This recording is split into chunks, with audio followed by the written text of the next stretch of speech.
All right, we got Dr. Insanity. How cops captured the Minnesota mass shooter. That's what this is about.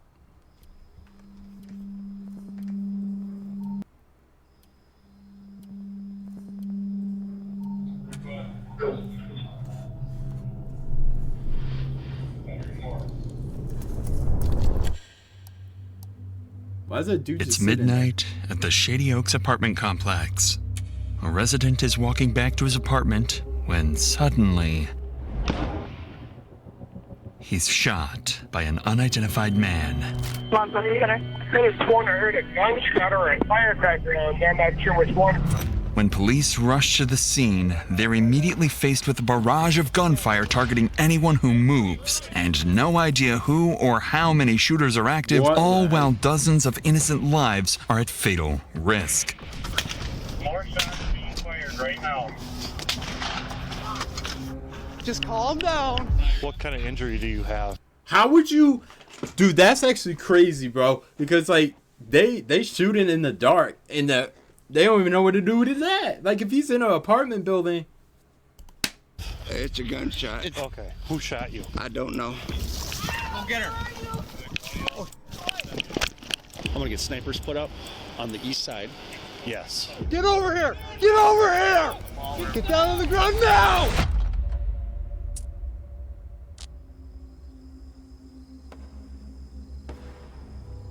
At approximately 2:17 a.m. on that Sunday night, officers receive reports of gunshots near Shady Oaks apartment complex. Minutes later, around 2:20 a.m., first responder officer Cody Needham approaches the scene to investigate. Little does he know, the gunshot reports were part of a trap set by the shooters, and he was driving straight into it.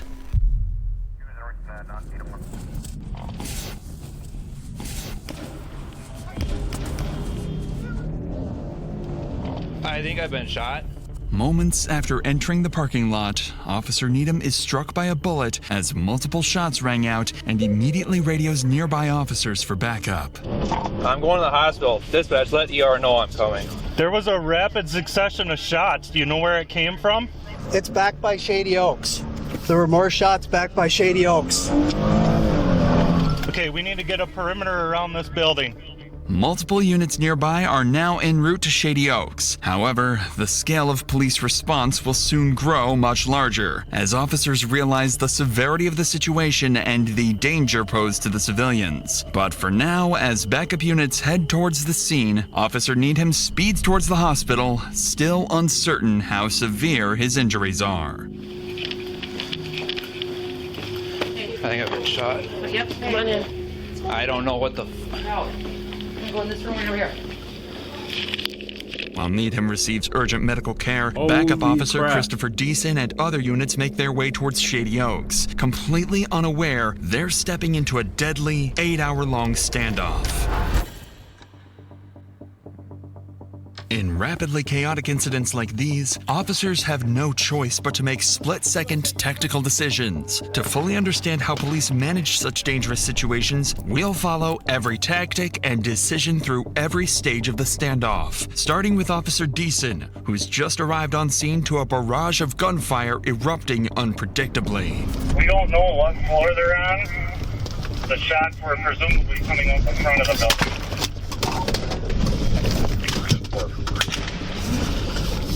More shots being fired right now.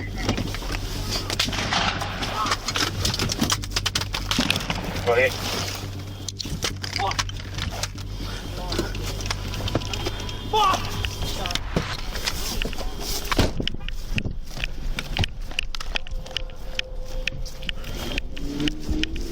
You being shot at? You okay? Just calm down. Calm down. I only have a pencil. I didn't get hit. Phone call. What? Is that your car? Mine over there, yeah. No. Officer Deason and other responding officers quickly take position behind a water pump house, located near the parking lot on the west side of the complex. But there's a more immediate worry weighing on the officers. Many civilians remain unaware and exposed, and every gunshot could mean another innocent resident being targeted. With dozens of innocent lives at stake, Officer Rasmussen and Tim... That's crazy, bro. innocent lives. Bro. Harves arrive near Deason's location on the west side, positioning themselves nearby to help scan the area and pinpoint where the gunfire is coming from.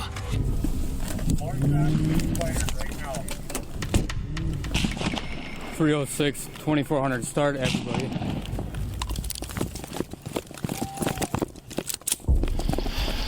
As soon as I got around the corner out here, he started shooting at me. Me and Decent pull up here. It was what, 3-4 shots? Yeah. And when I pulled up here before, we got shot at before. So somebody's shooting out the window of the building. Chris, can you come over here? They're shooting at any law enforcement that comes through. If we go out any further, we're going to get shot at. If this is an active shooter, we need to get a team ready. We need to probably start dealing with it. At this stage, the situation facing officers is extremely dangerous. The Shady Oaks apartment complex contains approximately 126 units, and with near zero visibility and gunshots ringing out unpredictably, police have no way of pinpointing exactly where the shooters are located, whether they're barricaded, mobile, or roaming freely, or even how many shooters are active. What's more alarming is that officers don't yet realize they're dealing with a carefully planned ambush, and the next few minutes will make that terrifyingly clear. We want to get eyes on the building. We need to get cars there. We need to get back over here, right? Yeah, so we're probably gonna have to. Where the fuck is this guy? He's close. Yeah. He's outside, I bet. Yeah.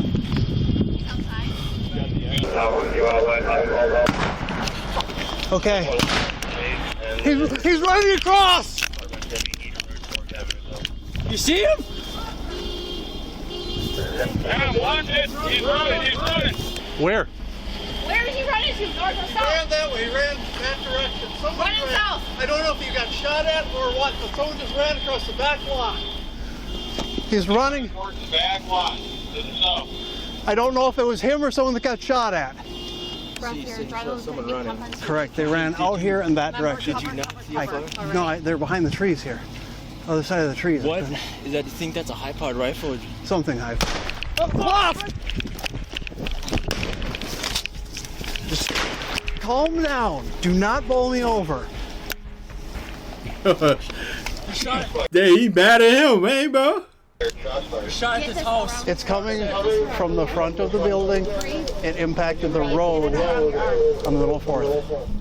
One of the shots officers just heard was aimed at a resident who stepped outside the building, completely unaware of the active threat. He was struck and immediately ran away. With danger escalating and officers still unsure how many shooters they're dealing with, or even where the next shot might come from, their immediate focus shifts to two critical priorities. First, identify and engage the source of the gunfire. Second, secure the perimeter and evacuate civilians inside and outside the building to prevent further casualties. However, officers still don't have a key to access the building from any side, adding a major complication to their plan. So, to move forward, Officer Deason and Harves formulate a tactical plan. One group remains in position, carefully engaging and distracting the shooters to pinpoint their exact locations and number. Meanwhile, a second group cautiously moves around the perimeter, evacuating civilians from areas exposed to gunfire. It's important to understand that incidents like these are not only traumatic for the officers working them, but they can often have the same effect on people simply watching these videos behind a screen, just like you, too. Sponsor and visit a rating go to better. With that said, let's get back to the scene. The evacuation team is about to spread out and begin sweeping the west side of the perimeter. With the shooter's identities still unknown, they have to treat everyone they encounter as a potential threat. Come here. Hey, come here. You have a key fob to the building? Yes, sir. Okay. Are you okay? Yeah, motherfucker was shooting at me. You're shooting me. I took off the sidewalk and said, oh, you're very so scared. My leg was surprising and breath. Say something. I heard it. I was standing in my kitchen doing it. Here, go back to your car.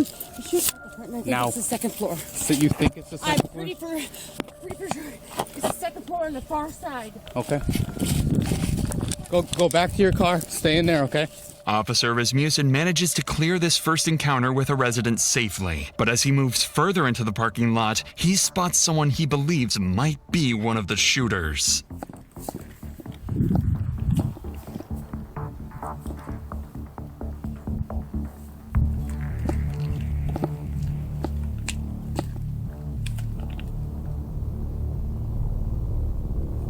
Stop! Right now! Stop! Turn around! Drop to your knees. I got a guy that just walked out. He's in the parking lot. I got him at gunpoint. I need somebody down here. Stay where you're at right now. I don't think that's the shooter, bro. Okay, we got somebody shooting from your building right now. Okay. Okay. Okay, take him. Go to him. Stop. Ma'am, come here. Come here. Come here. It's police department. Come here. There's somebody shooting from your building right now. Okay? So keep your hands out of your pockets, please. I'm sorry. Go to that red car over there. Okay. Go. The individuals turn out to be residents, completely unaware of the danger they've just narrowly avoided. But Rasmussen's attention quickly shifts towards two more residents exiting from the back of the building, one clearly injured and struggling.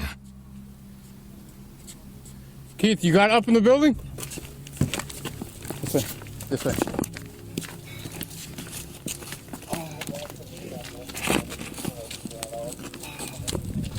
Okay, come on. Come on.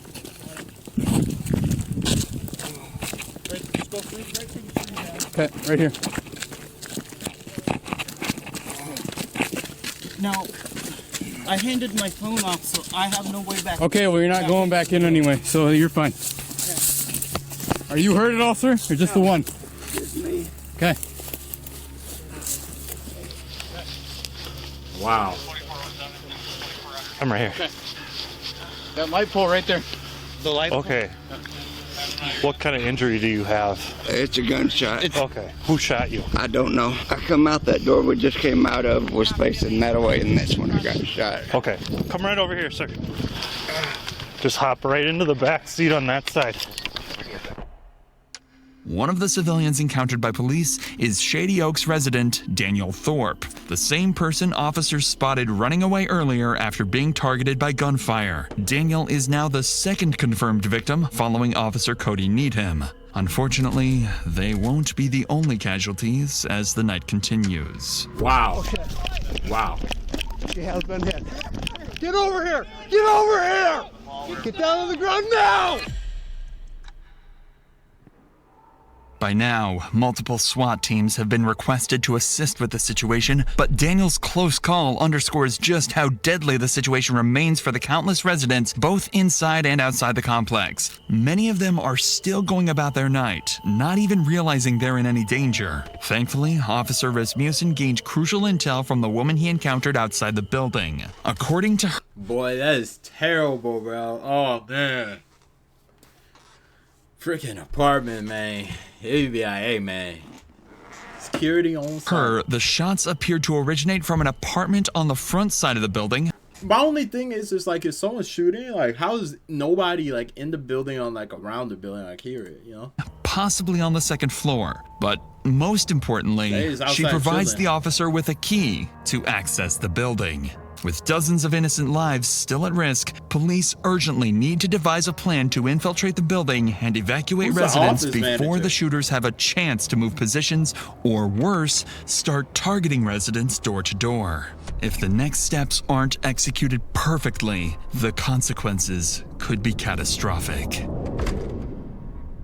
With this in mind, Officer Tim Harves repositions to a parking lot near Giant Wash Skyline Express just southeast of Shady Oaks to meet with command, await incoming SWAT teams, and strategize their next move.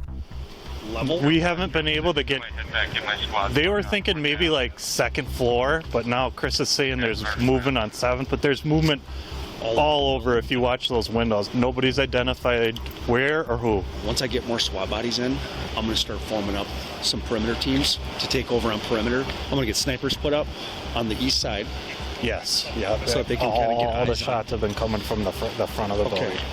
By this stage, police have gained important but conflicting information about the shooters. Witnesses indicate activity on the second floor at the front of the building, yet Officer Deason's group has reported suspicious movement higher up, possibly as high as the 7th floor. With these conflicting reports, the situation remains risky and unpredictable. So, to gain some control, multi-jurisdictional SWAT teams are now en route to help secure the building's perimeter, deploy snipers, and infiltrate the complex to evacuate civilians trapped inside. In the meantime, Officer Christopher Deason and his group continue to hold a critical position at the West End, actively scanning the building to pinpoint how many shooters they were dealing with and their locations.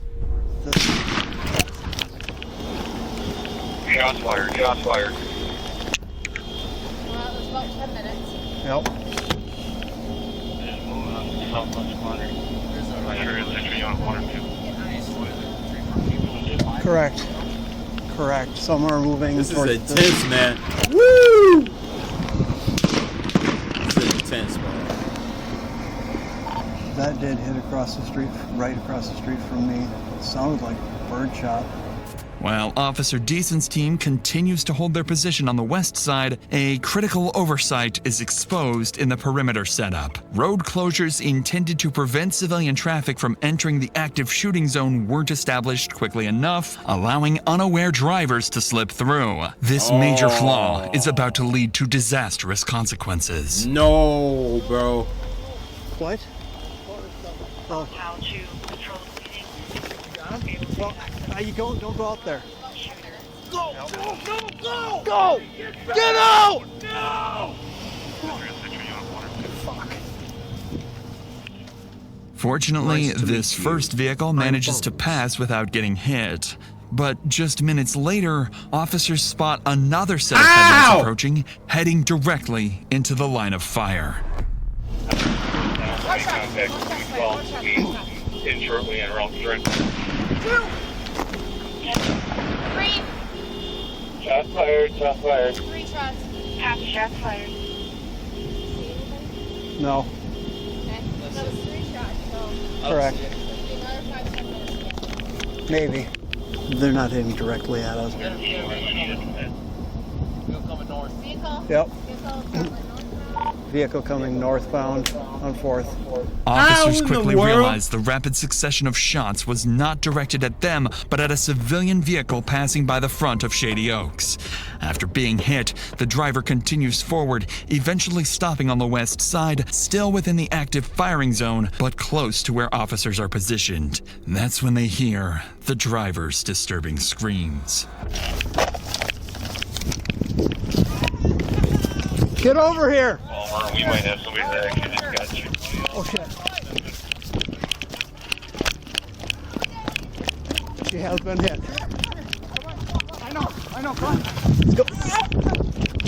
Motherfucker, I should have known. Do you have a tourniquet on you? Yeah. Okay. I think it's just through and through. Shine your light. Wow. How's my girlfriend? Yeah, we can't get up there right now. We cannot get up there right now. The injured driver was struck in the leg and is rapidly losing blood. Officers quickly apply a tourniquet to control the bleeding and stabilize him until he can be transported to the hospital. But before they can even catch their breath, another serious problem appears. Other residents and civilians continue to pass close to the active firing zone, oblivious to the lethal danger surrounding them. Wow. That's when Officer Deason spots something alarming. Someone riding on a bicycle is suddenly seen riding straight through the active firing zone, heading directly towards officers. The guy is leaving on a bike right now. You can stop that guy on the bike. Bro, does that apartment building not like have like the you know, like when you get like an email or like a distress call or something where it's like, you know, active shooter, you know what I'm talking about, man? Is that just like something that is a school thing or? Come on, man. Get your hands up. Get over here. Get over here. Get down on the ground. Get down on the ground now. I am. What the fuck? We got people shooting out of that building at us. Shit. We don't know if it's you yet. No, sir. We don't know that yet. Okay. We got him proned out right here. We're checking him. I didn't hear no gunshots. Are you kidding? You guys scared the fuck out of me. How do you think we feel? Well, I didn't know there was people shooting each other. What's happening over there? Get him to crawl over here. What's happening over there? Get over here. Okay, crawl. Crawl over here. Come look by the building here where you're safe. All right, put your hands down again. We just had somebody get shot out in the street from here. You have anything on you? No, sir. Can you take the bags gotta off see me, this. please, so you can look at? You can search me if you take the bags off. This bag just has a hammer and some tools. Okay, it's not him, obviously. Stay down. Okay, it's obviously not him.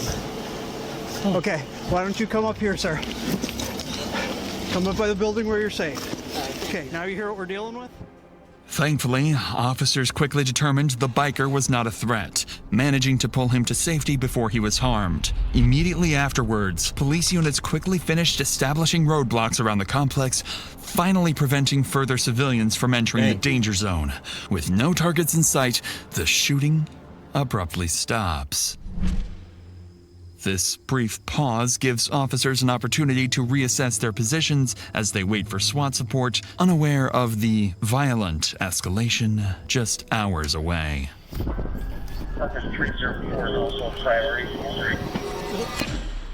What? Do you think it's gone quiet because he just hasn't had anything to shoot at? Yeah, possibly.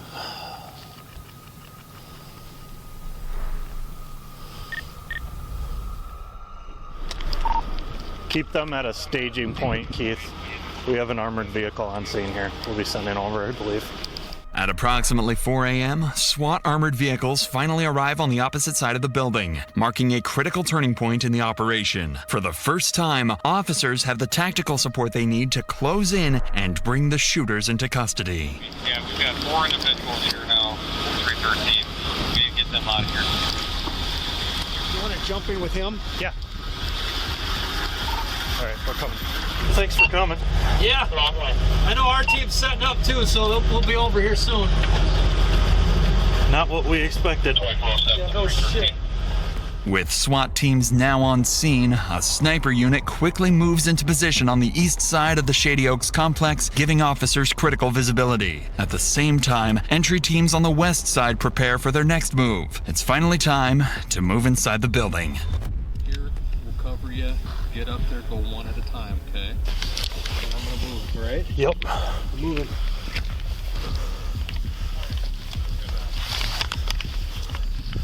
.306, we're by the dumpster where you were. What's your 20? It's gonna keep getting this.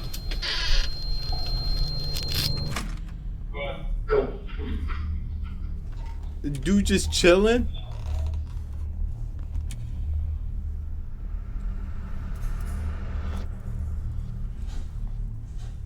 You gotta get out of here, just walk down that way, hurry. After carefully evacuating ground floor residents over the next 2 hours, SWAT teams successfully secure the lower levels, ensuring the shooters have no path to escape.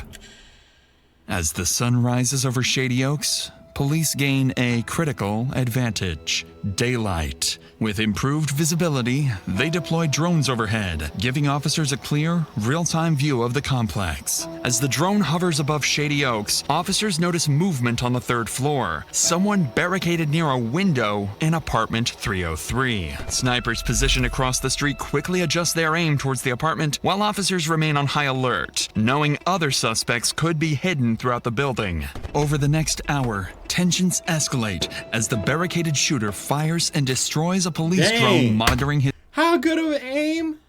This dude has been at the range. position. Insane, At bro. around 8 a.m., negotiation teams attempt to make contact, urging the shooter to surrender peacefully. But despite repeated attempts, he refuses to respond. By 10 a.m., after over 8 hours of standoff and with peaceful options exhausted, an armored SWAT vehicle pulls up directly into the shooter's line of sight, preparing to launch enough tear gas canisters to saturate the entire apartment.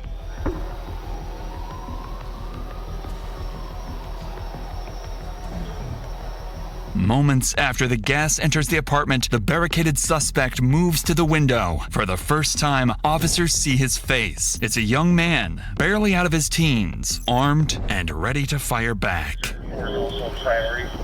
Following the shooter's reaction, a single, carefully aimed sniper shot shatters the apartment window, sending shards of glass directly into the shooter's forehead. Moments later, he appears from the window holding a towel to his face, clearly weakened and disoriented. A SWAT team immediately rushes to apartment 303 to apprehend the shooter.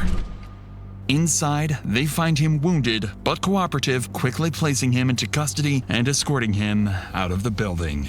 Apartment 304 is also a priority. What our sheriff did for double check 45 minutes in the freezing rain. You guys are good. Get some change in the left pocket. Big ass baggy pants. Check down by his feet. Nothing on his feet. Not have any 38 Buddy, can you spread your legs real quick? I have nothing. You see hands pulled up at least a little bit. Yep. Ow! Fuck! My arm. There you go. You want to switch out doctors? I can give me an IOU. The shooter is soon identified as Devin Matthew Wayland. Inside his apartment. Now, what the heck can be wrong with you at 21 years old to go out and do this, bro?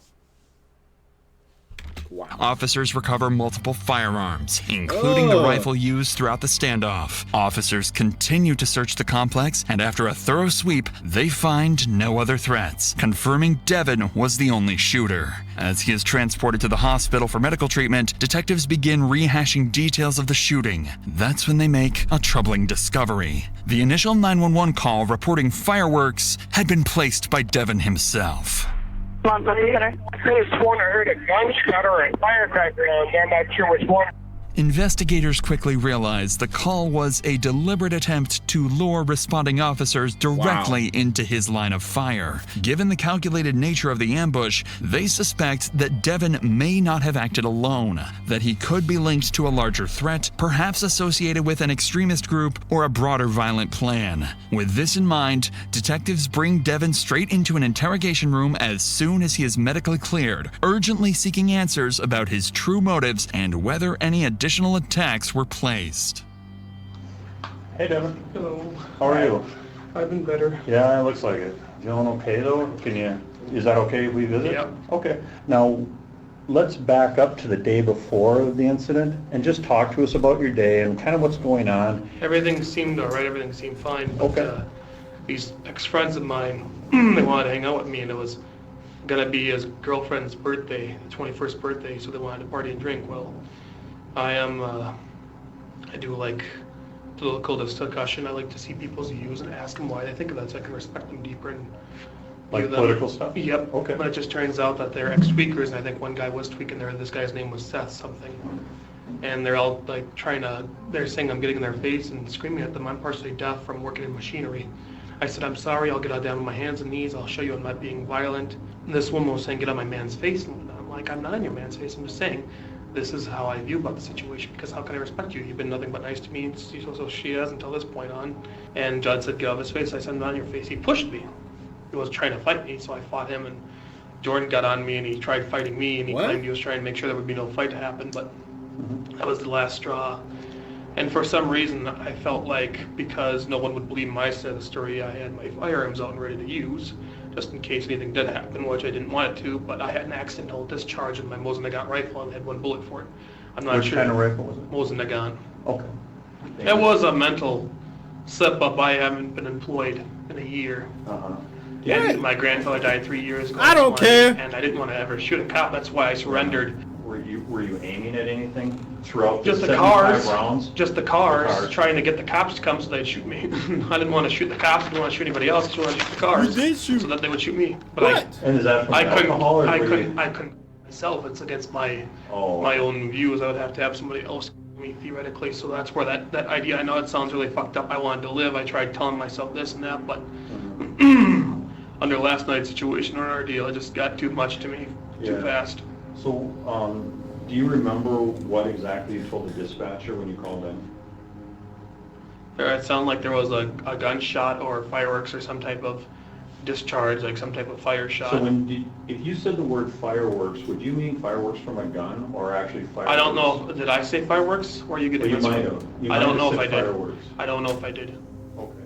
Perhaps the most striking thing about Devin's confession is his description of feeling trapped between a desperate wish to die and an inability to harm himself. A psychological state commonly known as suicide by cop, where someone intentionally provokes law enforcement into using deadly force to end their own life. Following the interrogation, detectives determined that Devin Wayland acted alone, ruling out connections to any larger extremist groups. Devin admitted to intentionally provoking police to respond with deadly force, driven by anger and humiliation after an earlier confrontation at a party. Thankfully, the 3 victims from a party, bro? This dude's sick. Wounded in the shooting, including Officer Cody Needham, would ultimately recover from their physical injuries. When Devin's case reached trial, Minnesota's Court of Appeals rejected the argument that his actions were solely driven by suicidal intent. Although Devin claimed that provoking police into shooting him was his primary goal, the court found his broader actions of repeatedly firing at officers and civilians to clearly indicate a deliberate intention to kill or seriously injure others. Devin's defense team argued that severe mental health issues were primarily responsible for his violent rampage, but the jury was unconvinced, finding Devin guilty of 3 counts of first-degree attempted murder and 3 counts of second-degree assault. He was sentenced to 50 years in prison. Wow. So he'll be 70-something, 71, about 71, anywhere from 71 to 73 when he gets out. Why not just get to do life? It's crazy, man. Crazy.